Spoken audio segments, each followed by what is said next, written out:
बिस्मिल्लाहिर्रहमानिर्रहीम। अस्सलाम वालेकुम। आप देख रहे हैं नेशनल न्यूज़ और मैं हूं सुबान कुरैशी। रेनाला खुर्द से हमारे रिपोर्टर अवैस लियाकत की रिपोर्ट के मुताबिक health and welfare society Renala Khurd के ज़ेर एहतमाम 6 सितंबर यौम दिफा के हवाले से तकरीब मुनक्किद की गई, जिसमें पाक फ़ौज के रिटायर्ड हजरात को खुसूसी दावत पर बुलाया गया, जिनमें 1965-1971 की जंग लड़ने वाले फ़ौजियों ने शिरकत की।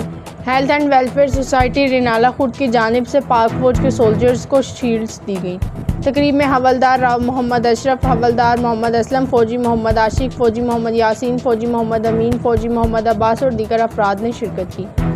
तकरीब में सदर health and welfare society Renala Khurd की सदर मैडम शबाना आमिर ने कहा, हम अपनी फ़ौज और शुहदा को खराज तहसीन पेश करते हैं और अपनी फ़ौज के साथ कदम से कदम मिलाकर खड़े हैं। तकरीब में मेहमान खुसूसी हाजी मोहम्मद असगर अली मुगल और doctor Aamir Suhail, assistant director social welfare Chaudhry Shafiq Noman, Mohammad Shabbir, Mukhtar Ali Chishti, Mubarak Jatoi और दीगर मेम्बरान ने पाक फ़ौज का भरपूर साथ देने का अज़्म किया।